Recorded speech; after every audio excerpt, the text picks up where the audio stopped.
We are all part of one absolute reality, the one thing. Consciousness expresses itself in different states and forms of the same one phenomenon, and they are continuously influencing and morphing into each other. Because of this absolute reality, you shouldn't be fighting monsters that can't be seen. You shouldn't fight monsters that aren't in your way. Being a part of the absolute reality of the one thing can be ignored, but that ignorance doesn't change the oneness that resides within and without. When we ignore this oneness, we perceive our world and thus our experiences as monstrous or involving a hidden hand that wishes to create suffering. You reside in you, and because the absolute reality absolutely reflects your entire being in each moment, your suffering is always instilled and resolved by you yourself. Ultimately, we find that the only monsters which ever blockaded our path to divinity were within. It was I myself who was a monster. The more unresolved you are within, the more pronounced an external monster will appear.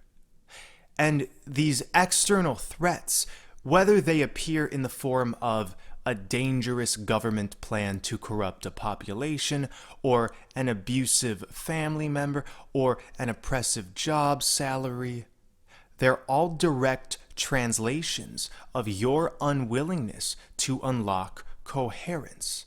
We're talking about translating the outer in your subjective experience. Coherence is oneness. It is the quality of forming a unified whole. To say in another way, the deepest depths of yourself contain the remedy for all illusion.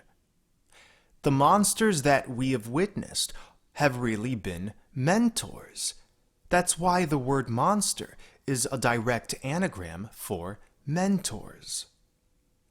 What we've seen on this Earth stage has been falsely branded as dark or light, positive or negative, good or bad, when really all of this contrast reflects movements of energies flowing into one another until the experience of opposition threads together to fully reveal the oneness beneath it all, the coherence.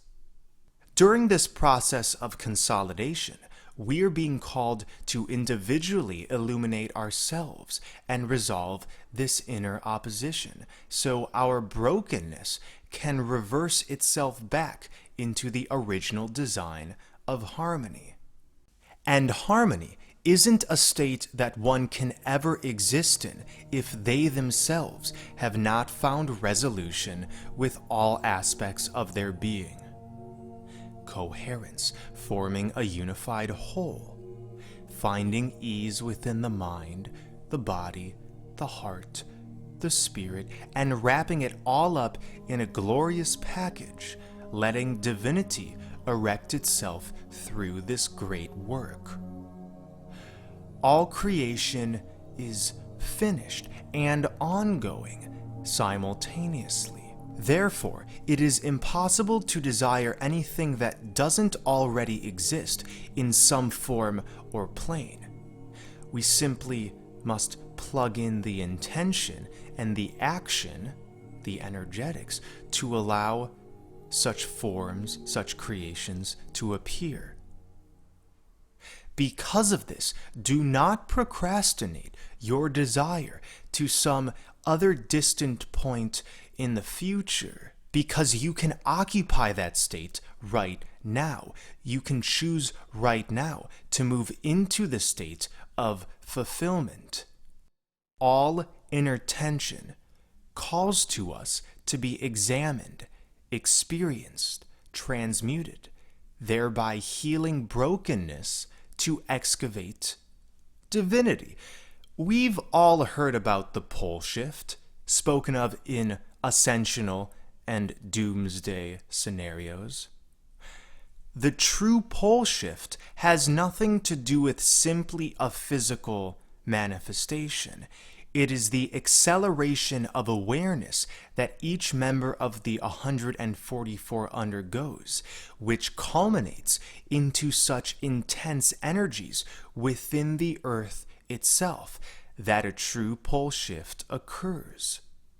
This is why the phrase true pole shift equals 1044 in English gematria. So the inversion, the pole shift, which will occur when this timeline ends, will be the north and south polarity merging. This is within and without the polar aspects of your being, demonstrated here by the above and below chakras, which merge into the heart, the north polarity. This is the inversion, returning to the true form, the true blueprint. The toroidal field looks just like an hourglass because we've been stuck in time as long as the south polarity has been sustained. We've been out of the throne.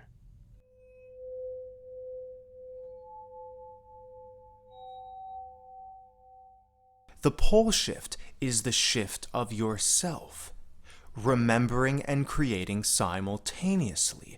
It is remembering you're a creator and creating the remembrance at the same time, rather than forgetting and experiencing that forgetfulness. You cannot serve two masters or opposing states of consciousness at the same time. This is a truth that must be understood. In this way, you are a divine creator, or you're not. You are the cause of all of your effects, or you're not. You see how that works? You can't claim that you manifest all of your reality and then feel victimized to it. Inner duality always produces an illusion of division. So we must illuminate this illusion to weaken its choke. And you're in luck. Again, the deepest depths of the self contain the remedy for all illusion.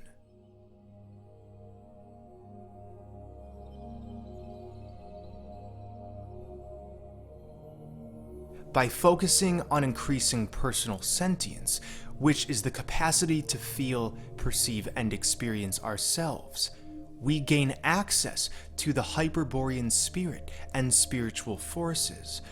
We start to feel our interconnectedness to the energetic reality of all things, and all things even more.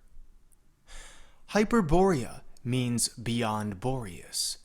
Boreas, also known as Ophion, is the Greek north wind, equivalent to the demiurge of Gnostic and Egyptian myth.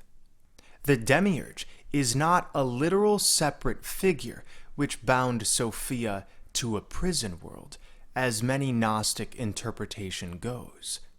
The demiurge is the aspect of Sophia that trapped wisdom, which is revealed when our own center is finally re-established with the energy that sustained monsters. The same energy which sustains illusion is the same essence that propels divine order.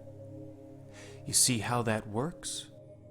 We must make room in our hearts for the unimaginable if we are to exit the cave of limitation, as detailed in Plato's Allegory of the Cave.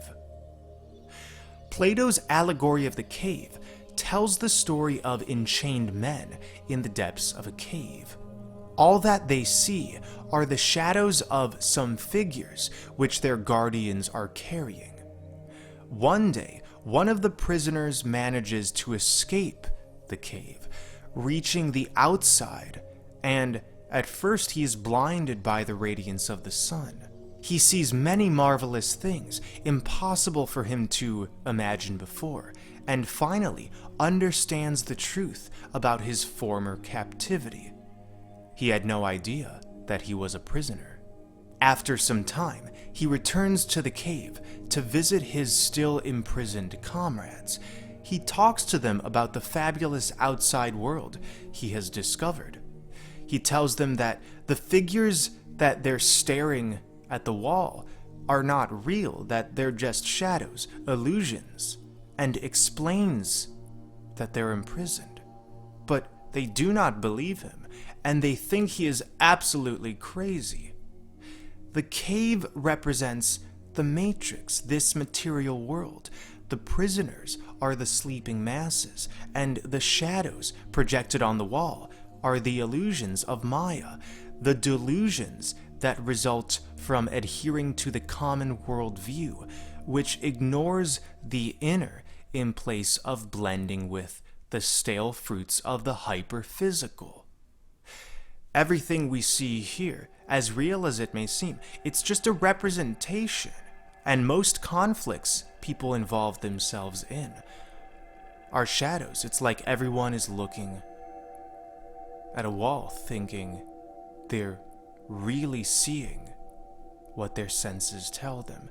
The one who escapes the cave to the outside, to the origin, has become a Siddha, an immortal being, and he returns to the cave to bring the light, the message of truth. In this allegory, if the unchained man decided to stay in the cave to convince his comrades of truth, he himself would remain in that cave. It does no good to convince others of truth, especially those who wish to remain comfortable staring at shadows. Ascension is the ultimate result of an expanding awareness of self and of other, with the merging of our physical bodies with our spiritual bodies. It's fundamental to know these bodies consist of a oneness. They are not distinct, but the physical and spiritual appear separate when we engage in unknowingness. So we must shake hands with the physical if we are to bring matter into spirit and spirit into matter. And this merging of spirit and matter ultimately brings about higher sensory abilities. But as I say this, many of us will perhaps conjure up magical abilities of telepathy, of teleportation, of being able to change appearance at will. And while these abilities do exist in the Hyperborean realm, we are only granted them when we have carried the infinite into the finite, when we have utilized these fleshly avatars as vessels for transformation. Our disconnection to spirit led to the infestation of automated intruder forces in what we call the spirit realm. This would be all dual energies unseen. And Sophia's disconnection to matter led to the infestation of automated intruder forces here in what we call the earthly realm. This would be all dual energies seen. So in order to slip outside the confines of matter, we've aimed to resolve ourselves spiritually, right? To merge back with the fertile ground of wisdom, which is chaos. But in order to slip outside the confines of spirit, Sophia has aimed to resolve herself materially in order to merge back into divine order.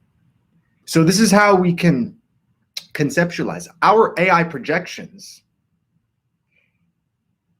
have been infesting the above and below, so spirit could work through that within the observable veil of Maya. Ultimately, we find that the only monsters which ever blockaded our path to divinity were within.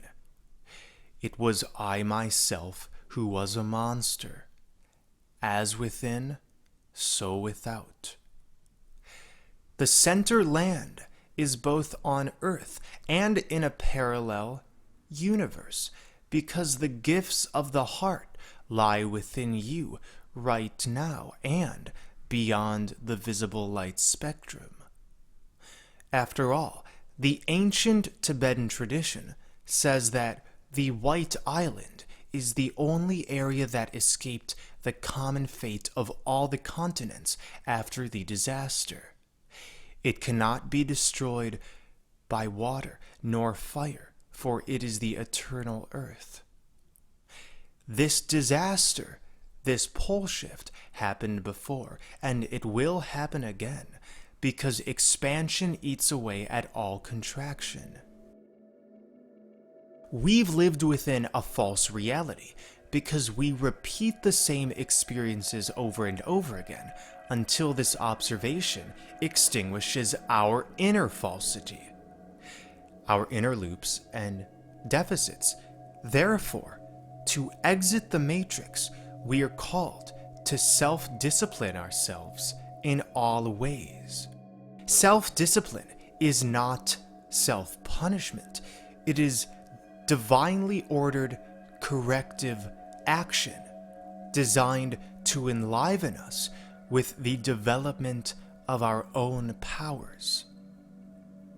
So, let us not be afraid of looking into our own voids, observing what action we can take to heal ourselves, and deep down, you know how to heal yourself. This creation, which has been enchained to time and space, devours itself over and over again in a cyclical process, in what the Hindus call the yugas. One cycle of creation is, according to Hinduism, one respiration of Brahma. After the exhalation of Brahma, there is a period of the great dissolution, and afterwards, everything starts again from the beginning, with a new inhalation of Brahma. The goal of this process is to awaken the sleeping Hyperboreans to escape this cycle, to reach the origin, which is beyond time and space, and therefore beyond death. Self-realization is the fulfillment of one's own potential. It's what we're aiming to achieve, because the focus on personal sentience extends our awareness of higher sensory abilities that laid dormant, like understanding and deeply perceiving the consciousness states and experiences of ourselves, and thus of everything. I have a strong knowing that time, along with duality, birth and death, and thus aging, will be no more as we walk this path. Everything has prepared us for a rebirth outside of physical birth. We await the final transmutation through realizing who we are. We are alive. We are aligned. We are 144 strong. And we declare full integration. Keep up the great work.